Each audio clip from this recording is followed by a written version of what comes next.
Welcome back to Kingdom Hearts, folks. Today it's time to fight the fucking devil. God, I love Tenacious D. It's too good. That was actually a really that was a good time reference. They're making a sequel to Tenacious D. Do you know that? I can't wait. Really? Yeah, yeah. I've admittedly never seen that. D. I've never so seen it it's before. So good. I love it. I know about when they have a rock off with the devil. I have seen that, but that's about it. So Chernabog is this is the Disney devil. He's from Fantasia. Definitely one of the more dark Disney movies to belong. I mean, it has the devil in it. It's also the only Disney movie to have nudity in it.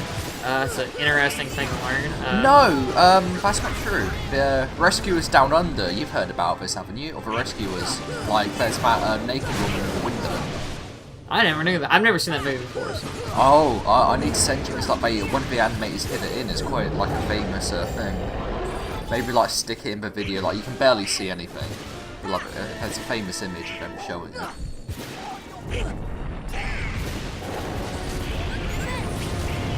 But yeah, Chernabog is definitely one of the harder fights in the game. I will say this now.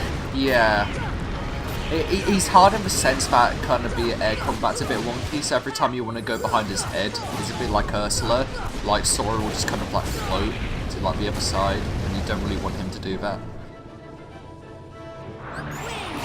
I will, so, I'm just saying this, one thing, we brought this up when we were recording Atlantica, and, we were fighting Ursula, but Chernabog and Ursula are pretty much the exact same fight, they're very, very similar, because Ursula, how he has his fire attack here, Ursula has her lightning attack, it's practically the same thing.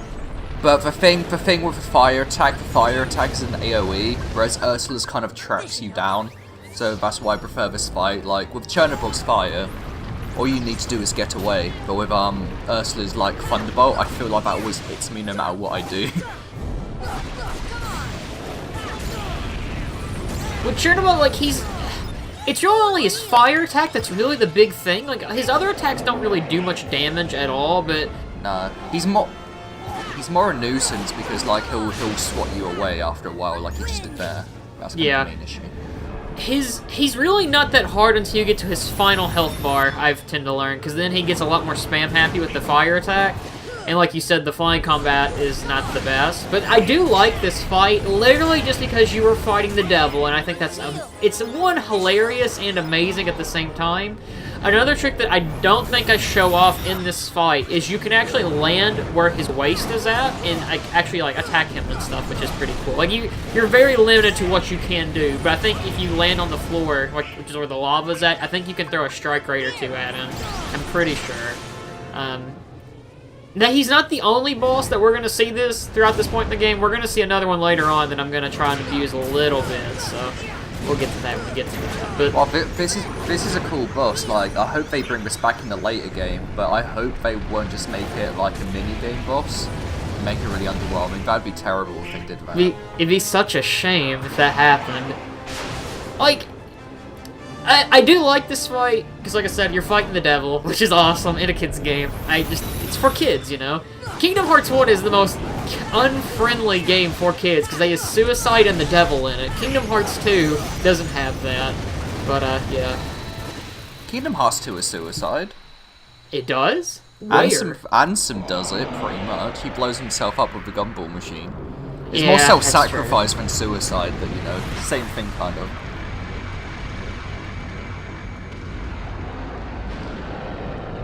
Can't believe Chernabog's fucking dead. Let me ask you a question, Philip. Have you ever danced with the devil in the pale moonlight? Sure. I did once. It canceled the date, so that was far too creepy. It's one of my favorite Yu-Gi-Oh! Bridge quotes. It never gets old.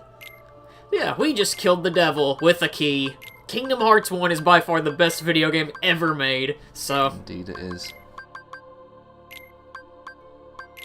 Look at all them elixirs you got. Yeah, and we're gonna actually use a lot of them, because of what comes up next is, quite difficult to say the least. We have hyped this up the entire LP. Well, we're not really at the Gauntlet yet, but we're about to get to it, so... Yeah, I do like that to get to this area you have to go through a volcano. I think that's pretty cool. Like, more games need volcanoes, I think. By far the hardest part of the game. I can't imagine what this is like on level 1. I can't either. I'm sure it's a nightmare. Get it? Nightmare? Oh. I didn't mean to do that, but I'm proud that I did it.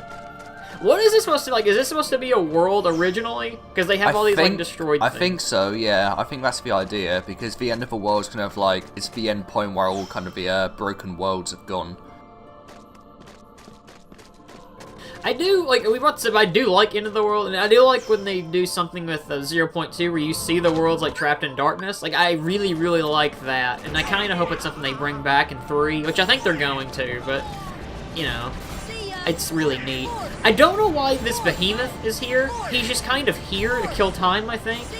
I don't know if they put him here just so you could get your MP gauge back up, but then the thing is, when you fight Chernabog, they automatically give you a free restore, so I don't know. What's really annoying about this behemoth is, like, the first time you play, like, he'll always just dive on you. Like, and if you don't know he's coming, he'll just take off, like, a big chunk of your health. Unless, you preemptively dodge out of the way. The behemoths are really... They're not hard to fight, they're just annoying because they're time wasters. It's just like, okay, I'm ready to... I can imagine this on, like, level 1, because, like, if he dives in, you're pretty much dead. Yeah. I don't know if he'd kill you in one hit. I'd say you'd probably lose most of your health, though.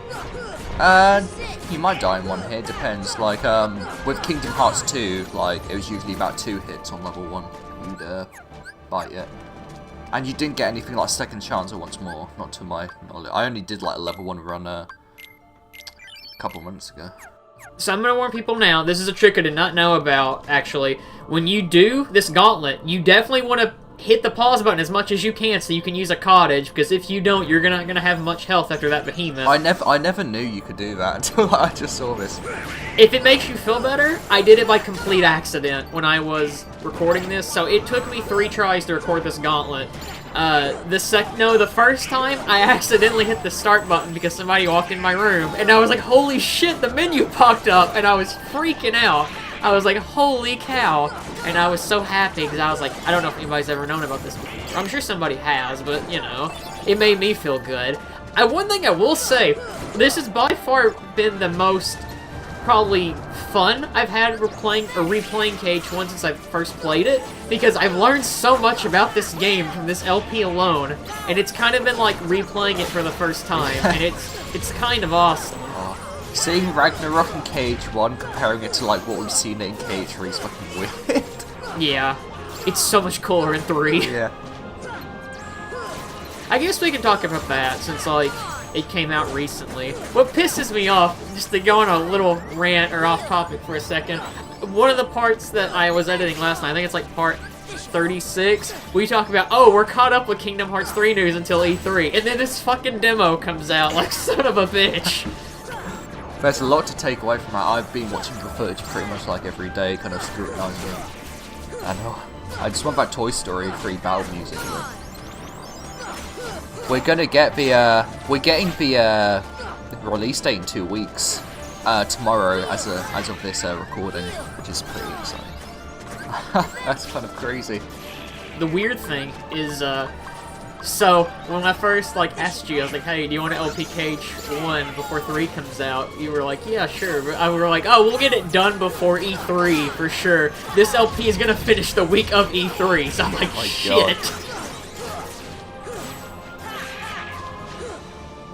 The Invisibles aren't too bad. Like, they're a bit annoying when they do that teleporting move. The enemies, I hate most of the angels, for sure, here. I hate the angels. I don't mind being invisible so much.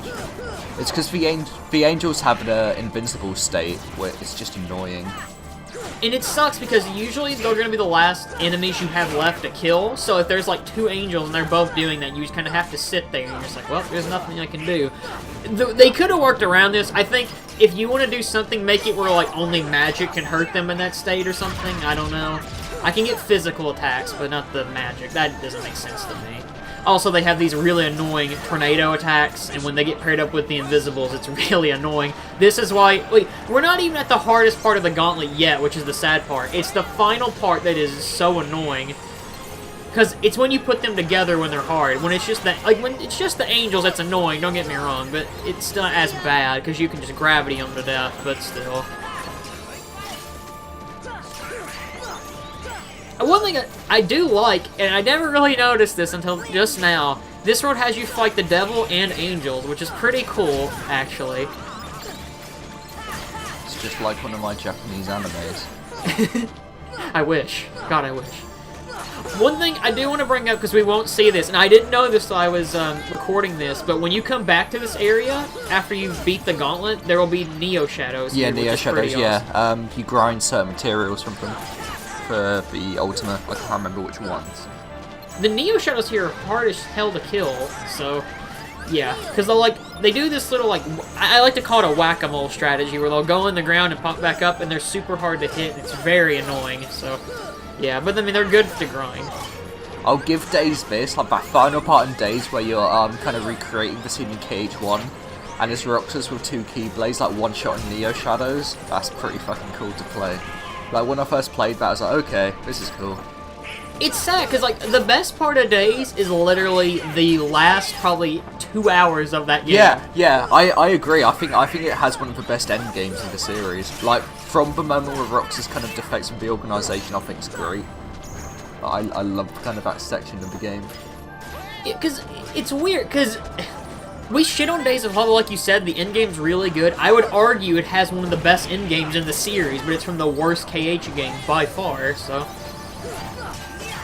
And I can't believe they cut out the Syax fight in the movie, because that's my favourite part of the game. Why would you do what that? What KH game do you think has the weakest endgame, then? Dream Drop Distance, probably.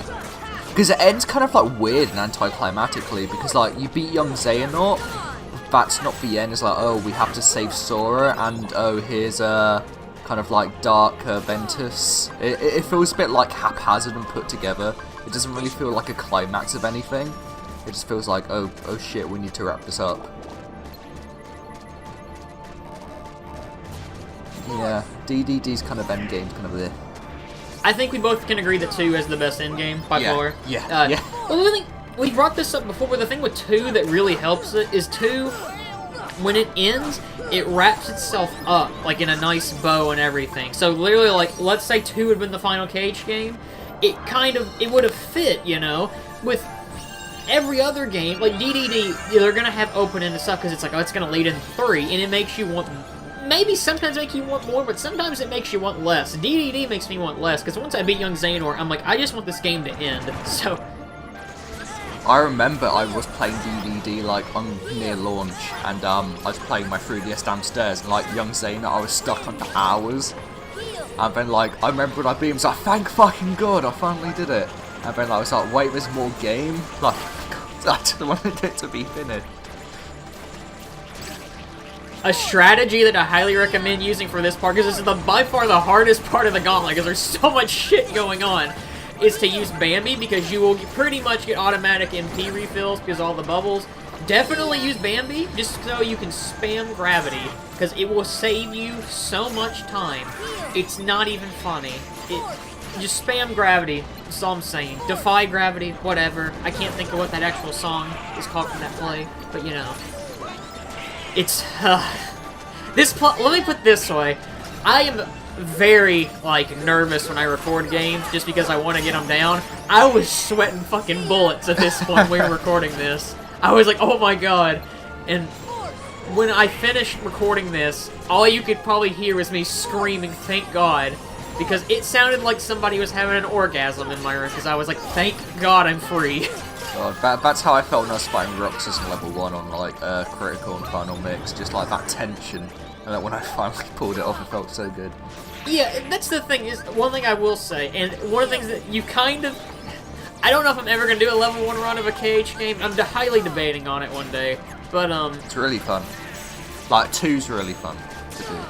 Because it is worth it when you do something in a game that is so bullshit hard, but then you do it and you're it's worth it, and you're oh, thank God it's done. Well, it depends on the situation, I think. It's not like a Mario Sunshine thing where you 100% the game and you get a fucking postcard, which is still ridiculous. Because, like, the reward from Kingdom Hearts 2 level 1 comes from, like, the combat, because that's where the combat really shines, because you have to use all of the systems, and it's all about your timing and precision.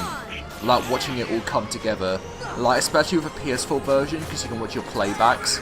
I remember watching my playback of a Roxas fight when I did it. It's like, oh, look, it looks so cool.